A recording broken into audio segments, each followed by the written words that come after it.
जय हिंद फ्रेंड्स, नमस्कार। मनोविज्ञान में आज हम पढ़ेंगे अधिगम स्थानांतरण और इससे संबंधित महत्वपूर्ण प्रश्नों को भी हल करेंगे। इसमें प्रश्नों के माध्यम से ही पूरा का पूरा टॉपिक आपको समझ में आ जाएगा और इनमें से प्रश्न पूछे जाते हैं। तो हम शुरू कर रहे हैं अधिगम स्थानांतरण। सबसे पहले हम देखते हैं अधिगम स्थानांतरण कहते किसको है। पूर्व परिस्थिति में अर्जित ज्ञान किसी दूसरी परिस्थिति में प्रयोग किया जाता है। देखो, पूर्व परिस्थिति यानी पहले हमने जो ज्ञान प्राप्त किया है, अर्जित का मतलब है प्राप्त करना, बाद में वो किसी दूसरी परिस्थिति में प्रयोग किया जाता है। यानी जो पहले कुछ सीखा है हमने, उसका फ़ायदा हमें बाद में किसी कार्य में मिले या किसी कार्य को करने में मिले, तो वह अधिगम स्थानांतरण होता है। अर्थात इसको दूसरे तरीके से और समझते हैं, पूर्व परिस्थितियों में सीखा गया है, ये लिखा नहीं, सीखा गया ज्ञान नवीन परिस्थितियों में सीखने वाले ज्ञान में सहायता या बाधा उत्पन्न करता है। यानी जो पहले हमने ज्ञान प्राप्त कर लिया, उसके बाद हम कोई नई परिस्थिति में कोई नई चीज़ सीख रहे हैं और उसको सीखने में, यानी नई चीज़ को सीखने में हमारे द्वारा पूर्व में सीखी गई कोई भी अच्छी बात या अच्छा कार्य, पूर्व में सीखा गया ज्ञान, जिसे हम ज्ञान कहेंगे, यानी पूर्व में जो हमने सीखा है उसका हमें नवीन ज्ञान सीखने में अगर बाधा उत्पन्न होती है या फ़ायदा होता है, तो इसे ही अधिगम स्थानांतरण कहते हैं। आगे हम देखते हैं अधिगम स्थानांतरण कितने प्रकार के होते हैं। अधिगम स्थानांतरण के प्रकार, मुख्य रूप से अधिगम स्थानांतरण के 3 प्रकार होते हैं, लेकिन हम यहाँ गौण प्रकारों को भी पढ़ेंगे। तो मुख्य रूप से 3 प्रकार होते हैं: सकारात्मक अधिगम स्थानांतरण, नकारात्मक अधिगम स्थानांतरण, शून्य अधिगम स्थानांतरण। अब ये तीनों क्या है, इनको हम प्रश्नों के माध्यम से सीखेंगे। आगे देखते हैं गौण प्रकार। स्थानांतरण के गौण प्रकार कौन कौन से हैं? क्षैतिज स्थानांतरण, ऊर्ध्व स्थानांतरण, द्विपार्श्विक स्थानांतरण। द्विपार्श्विक स्थानांतरण यानी ये जो अधिगम है, इनके प्रकार है: क्षैतिज अधिगम स्थानांतरण, ऊर्ध्व अधिगम स्थानांतरण, द्विपार्श्विक अधिगम स्थानांतरण। अब प्रश्न के माध्यम से हम सभी प्रकारों को समझेंगे, इनके उदाहरण भी प्रश्नों में आ जाएंगे। तो इसी तरह से प्रश्न पूछे जाते हैं, इसलिए हमने प्रश्न में ही पूरा मैटर समझाने का प्रयास किया है। तो हम प्रश्नों को शुरू करते हैं।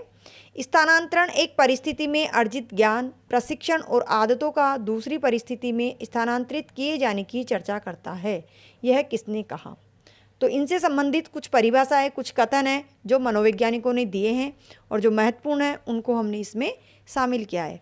जो सॉर्सन ने कहा है, सॉर्सन ने क्या कहा है? स्थानांतरण एक परिस्थिति में अर्जित ज्ञान, प्रशिक्षण और आदतों का दूसरी परिस्थिति में स्थानांतरित किए जाने की चर्चा करता है। देखो, बात वही है, उसी बात को सबने अपने अपने हिसाब से कहा है, लेकिन याद करने के लिए हमें जो परिभाषा है उसमें से कुछ शब्द पकड़ने पड़ेंगे कि यह बात किसने कही थी। तो यहाँ हम देख लेते हैं कि सभी की बात है, अर्जित ज्ञान हो, प्रशिक्षण हो, आदत हो, कुछ भी है, उसको दूसरी परिस्थिति में कैसे उसका प्रयोग हुआ है, कैसे उसकी बात सामने आती है। यानी जो पूर्व में सीखा है, चाहे आदत है, चाहे कुशलता है, कुछ और है, तो उसका नवीन परिस्थितियों में जो प्रभाव पड़ता है वह अधिगम स्थानांतरण है। लेकिन यहाँ हमें शब्द पकड़ना है, इसकी चर्चा की जाए, इन सब की चर्चा की जाए, ये बात कही है सॉर्सन ने। तो ये परिभाषा में हमें ध्यान रखना है। आगे है स्थानांतरण पहली परिस्थिति में पर्याप्त ज्ञान, कौशल, आदित्य, दृष्टिकोण हो या अन्य क्रियाओं का दूसरी परिस्थितियों में अनुप्रयोग करना है। यह परिभाषा किसने दी? देखो, दूसरे मनोवैज्ञानिक ने भी स्थानांतरण की बात उसी तरह से कही है, लेकिन कुछ शब्दों का अलग प्रयोग कर दिया है। तो यहाँ अनुप्रयोग करना है, जो ज्ञान, आदत, दृष्टिकोण, कौशल, ये सब है, इनका दूसरी परिस्थितियों में अनुप्रयोग करना है, ये कहा है कार्ल सनिक ने। तो यहाँ इन दोनों परिभाषाओं को इस तरह से हम याद रख सकते हैं। पहले में सॉर्सन ने चर्चा की है और यहाँ पे अनुप्रयोग करने की बात कही है, अनुप्रयोग करने के बारे में बात कही है। अब देखते हैं प्रश्नों को। जब एक परिस्थिति में अर्जित ज्ञान किसी दूसरी परिस्थिति में प्रयोग किया जाता है तो क्या कहलाता है? तो उसे क्या कहा जाता है? अधिगम स्थानांतरण। अगला है अधिगम स्थानांतरण के कितने प्रकार होते हैं। तो अधिगम स्थानांतरण के मुख्यतः 3 प्रकार होते हैं, मुख्यतः 3 प्रकार होते हैं। और अगला प्रश्न है, पूर्व में अर्जित ज्ञान नए ज्ञान को सीखने में सहायता करता है, तो यह किस प्रकार का अधिगम कहलाता है। अब यहाँ हमें ध्यान देना है कि क्या कहा जा रहा है। यहाँ सीखने में सहायता की बात की जा रही है, यानी पूर्व में जो अर्जित ज्ञान है उसका कैसा प्रभाव पड़े, सहायता मिले उससे नवीन ज्ञान को प्राप्त करने में, तो उसे कहेंगे हम सकारात्मक अधिगम। साइकिल चलाने वाले को यदि मोटरसाइकिल चलाना आसानी से आ जाता है तो वह किस प्रकार का अधिगम है, तो वह है धनात्मक अधिगम। अब आप कहेंगे कि धनात्मक क्या है, तो हम इस चीज़ को भी अगले प्रश्न में देखते हैं। धनात्मक अधिगम का अर्थ ही है सकारात्मक अधिगम। धनात्मक अधिगम या अनुकूल अधिगम किसे कहेंगे, तो इनके देखो अन्य नाम सामने आ गए हैं। धनात्मक अधिगम को ही अनुकूल अधिगम भी कहते हैं, और अनुकूल या धनात्मक अधिगम को क्या कहते हैं, या इसका दूसरा नाम क्या है, सकारात्मक अधिगम। तो हम इसे इस तरह से भी कह सकते हैं कि सकारात्मक अधिगम को ही धनात्मक अधिगम या अनुकूल अधिगम कहते हैं। यदि पूर्व में अर्जित ज्ञान नवीन ज्ञान को सीखने में बाधा उत्पन्न करता है, देखो वहाँ तो सहायता उत्पन्न कर रहा था, यहाँ बाधा उत्पन्न करता है, तो वह होता है नकारात्मक अधिगम। इसी प्रकार नकारात्मक अधिगम को ही ऋणात्मक अधिगम भी कहते हैं। वहाँ जो सहायता करता है अगर नवीन ज्ञान को सीखने में, तो उसे धनात्मक अधिगम, सकारात्मक अधिगम, इस तरह से अन्य नामों से भी जाना जाता है। आगे देखते हैं हम, नकारात्मक अधिगम के अन्य नाम क्या है, तो नकारात्मक अधिगम को ही ऋणात्मक अधिगम और प्रतिकूल अधिगम भी कहा जाता है। कला वर्ग के विद्यार्थी को विज्ञान वर्ग में पढ़ने में बाधा उत्पन्न होती है, तो यह अधिगम कौन सा प्रकार का होगा, यानी जो कला वर्ग का विद्यार्थी है वो क्या विज्ञान वर्ग में पढ़ाई कर सकता है, नहीं, उसको बहुत अधिक बाधा होगी, तो यह कौन सा अधिगम हुआ, यह हुआ ऋणात्मक अधिगम। अधिगम स्थानांतरण के द्विपक्षीय सिद्धांत के प्रवर्तक कौन है, तो कौन है, यह है स्पीयरमैन। इन्होंने द्विपक्षीय सिद्धांत दिए हैं। तो हम आगे जब सिद्धांत पढ़ेंगे अधिगम के, उनको एक एक को विस्तार से पढ़ेंगे, तब हमें ये सब समझ में आ जाएगा। यदि पूर्व में अर्जित ज्ञान नए विज्ञान को सीखने में, नए ज्ञान को सीखने में ना तो सहायता करता है और ना ही बाधा उत्पन्न करता है। देखो 2 परिस्थितियां तो हमने देखी, या तो सहायता करेगा या बाधा उत्पन्न करेगा, लेकिन कभी कभी ऐसी परिस्थिति भी आ सकती है कि ना तो वो सहायता कर रहा है ना ही बाधा उत्पन्न कर रहा है, तो ऐसा कौन सा अधिगम होगा, तो ऐसा अधिगम कहलाएगा शून्य अधिगम स्थानांतरण।